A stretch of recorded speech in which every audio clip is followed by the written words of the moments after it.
नमो भगवते तस्मै कृष्णायाद्भुतकर्मणे रूपनाम विभेदेन जगत्कीर्तियो यतः सच्चिदानन्दरूपाय विश्वोत्पत्त्यादिहेतवे तापत्रय विनाशाय श्रीकृष्णाय वयं नुमः।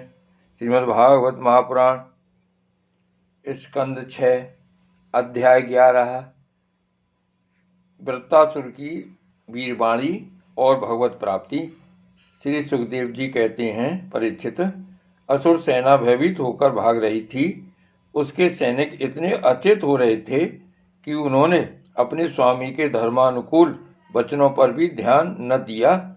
वृत्तासुर ने देखा कि समय की अनुकूलता के कारण देवता लोग असुरों की सेना को खदेड़ रहे हैं और वह इस प्रकार छिन्नभिन्न हो रही है मानो बिना नायक की हो। राजन, यह देखकर वृत्तासुर असहिष्णुता और क्रोध के मारे तिलमिला उठा। उसने बलपूर्वक देवसेना को आगे बढ़ने से रोक दिया और उन्हें डांटकर ललकारते हुए कहा, क्षुद्र देवताओं, रणभूमि में पीठ दिखाने वाले कायर, असुरों पर पीछे से प्रहार करने में क्या लाभ है? ये लोग तो अपने माँ बाप के मल मूत्र हैं, परंतु अपने को सूरवीर मानने वाले तुम्हारे जैसे पुरुषों के लिए भी तो डरपोकों को मारना कोई प्रशंसा की बात नहीं है, और न इससे तुम्हें स्वर्ग ही मिल सकता है। यदि तुम्हारे मन में युद्ध करने की शक्ति और उत्साह है तथा अब जीवित रहकर विषय सुख भोगने की लालसा नहीं है, तो क्षण भर मेरे सामने डट जाओ और युद्ध का मजा चख लो। परीक्षित, वृत्रासुर बड़ा बली था। वह अपने डील डोल से ही शत्रु देवताओं को भयभीत करने लगा। उसने क्रोध में भरकर इतने जोर का सिंहनाद किया कि बहुत से लोग तो उसे सुनकर ही अचेत हो गए। वृत्तासुर की भयानक गर्जना से सबके सब देवता मूर्छित होकर पृथ्वी पर गिर पड़े, मानो उन पर बिजली गिर गई हो।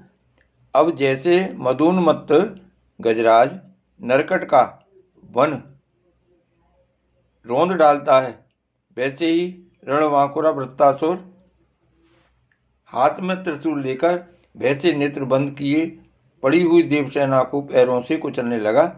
उसके बेग से धरती डगमगाने लगी। वज्रपाणी देवराज इंद्र उसकी यह करतूत सह न सके। अब वह उनकी ओर झपटा। तब उन्होंने और भी चढ़कर अपने शत्रु पर एक बहुत बड़ी गदा चलाई।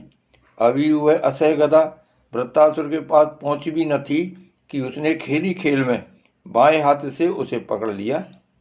राजन, परम पराक्रमी वृत्तासुर ने क्रोध से आग बबूला होकर उसी गदा से इंद्र के वाहन ऐरावत के सिर पर बड़े जोर से गरजते हुए प्रहार किया। उसके इस कार्य की सभी लोग बड़ी प्रशंसा करने लगे। वृत्तासुर की गदा के आघात से ऐरावत हाथी वज्राहत पर्वत के समान तिलमिला उठा। सिर फट जाने से वह अत्यंत व्याकुल हो गया और खून उगलता हुआ इंद्र को लिए हुए ही 28 हाथ पीछे हट गया। देवराज इंद्र अपने वाहन ऐरावत के मूर्छित हो जाने से स्वयं भी विषादग्रस्त हो गए। यह देखकर युद्ध धर्म के मर्मज्ञ वृत्तासुर ने उनके ऊपर फिर से गदा नहीं चलाई।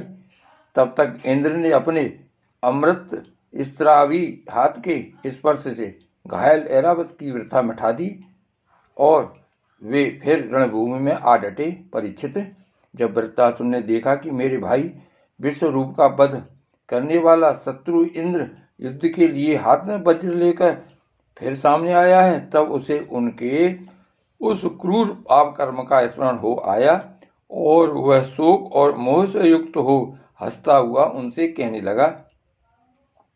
वृत्तासुर बोला, आज मेरे लिए बड़े सौभाग्य का दिन है कि तुम्हारे जैसा शत्रु, जिसने विश्व रूप के रूप में ब्राह्मण अपने गुरु एवं मेरे भाई की हत्या की है, मेरे सामने खड़ा है। अरे दुष्ट, अब शीघ्र से शीघ्र मैं तेरे पत्थर के समान कठोर हृदय को अपने शूल से विदीर्ण करके भाई से उरण होऊंगा। आह, ये मेरे लिए कैसे आनंद की बात होगी। इंद्र, तूने मेरे आत्मवेत्ता और निष्पाप बड़े भाई के, जो ब्राह्मण होने के साथ ही यज्ञ में दीक्षित और तुम्हारा गुरु था, विश्वास दिलाकर तलवार से तीनों सिर उतार लिए। ठीक वैसे ही जैसे स्वर्ग कामी निर्दय मनुष्य यज्ञ में पशु का सिर काट डालता है। दया, लज्जा, लक्ष्मी और कीर्ति तुझे छोड़ चुकी है। तूने ऐसे ऐसे नीच कर्म किए हैं जिनकी निंदा मनुष्यों की तो बात ही क्या, राक्षस तक नहीं करते हैं। आज मेरे त्रिशूल से तेरा शरीर टूक टूक हो जाएगा। बड़े कष्ट से तेरी मृत्यु होगी। तेरे जैसे पापी को आग भी नहीं जलाएगी। तुझे तो गीध नोच नोच कर खाएंगे। ये अज्ञानी देवता तेरे जैसे नीच और क्रूर के अनुयायी बनकर मुझ पर शस्त्रों से प्रहार कर रहे हैं। मैं अपने तीखे त्रिशूल से उनकी गर्दन काट डालूंगा और उनके द्वारा गणों के सहित भैरवादि भूतनाथों को बलि चढ़ाऊंगा। वीर इंद्र, यह भी संभव है कि तू मेरी सेना को छिन्न भिन्न करके अपने वज्र से मेरा सिर काट ले। तब तो मैं अपने शरीर की बलि पशु पक्षियों को समर्पित करके कर्म बंधन से मुक्त हो महापुरुषों की चरण रज का आश्रय ग्रहण करूंगा। जिस लोक में महापुरुष जाते हैं वहां पहुंच जाऊंगा। देवराज, मैं तेरे सामने खड़ा हूं, तेरा शत्रु हूं। अब तू मुझ पर अपना अमोघ वज्र क्यों नहीं छोड़ता? तू यह संदेह न कर कि जैसे तेरी गदा निष्फल हो गई, कृपण पुरुष से की हुई याचना के समान यह वज्र भी वैसे ही निष्फल हो जाएगा। इंद्र, तेरा यह वज्र श्री हरि के तेज और दधीच ऋषि की तपस्या से शक्तिमान हो रहा है। विष्णु भगवान ने मुझे मारने के लिए तुझे आज्ञा भी दी है।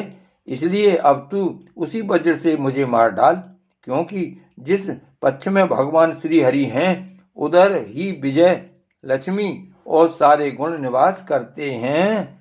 देवराज, भगवान संकर्षण के आज्ञानुसार मैं अपने मन को उनके चरण कमलों में लीन कर दूंगा।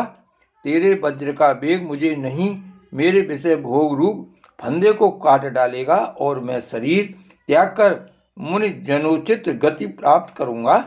जो पुरुष भगवान से अनन्य प्रेम करते हैं उनके निज जन हैं। उन्हें वे स्वर्ग, पृथ्वी अथवा रसातल की संपत्तियां नहीं देते, क्योंकि उनसे परमानंद की उपलब्धि तो होती ही नहीं। उल्टे द्वेष, उद्वेग, अभिमान, मानसिक पीड़ा, कलह, दुख और परिश्रम ही हाथ लगते हैं।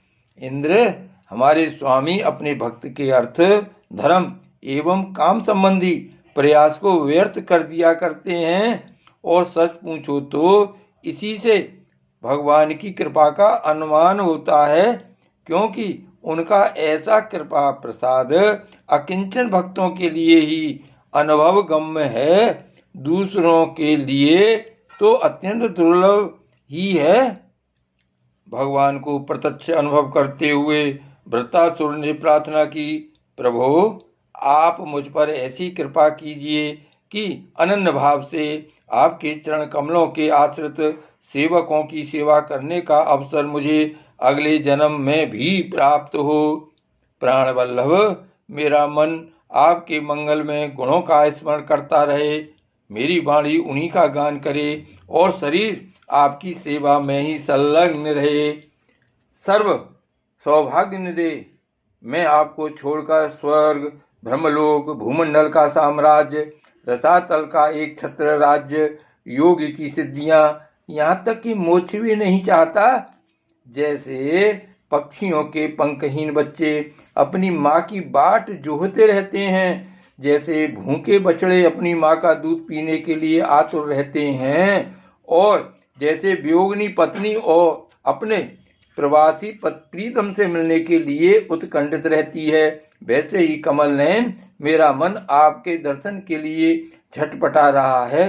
प्रभु, मैं मुक्ति नहीं चाहता। मेरे कर्मों के फलस्वरूप मुझे बार बार जन्म मृत्यु के चक्कर में भटकना पड़े, इसकी परवाह नहीं, परंतु मैं जहाँ जहाँ जाऊं, जिस योनि में जन्मूं, वहाँ भगवान के प्यारे भक्त जनों से मेरी प्रेम मैत्री बनी रहे। स्वामिन, मैं केवल यही चाहता हूँ कि जो लोग आपकी माया से देह गेह और स्त्री पुत्र आदि में आसक्त हो रहे हैं, उनके साथ मेरा कभी किसी प्रकार का भी संबंध न हो। श्री भागवत भगवान की जय। श्री गोवर्धननाथ की जय। श्री वल्लभाधीश की जय। श्याम स्वरूप श्री अमने महारानी की जय। परम दयाल गोसाई जी की जय। श्री गोकुलनाथ की जय। जय जय श्री गोकुलेश, जय जय श्री गोकुलेश।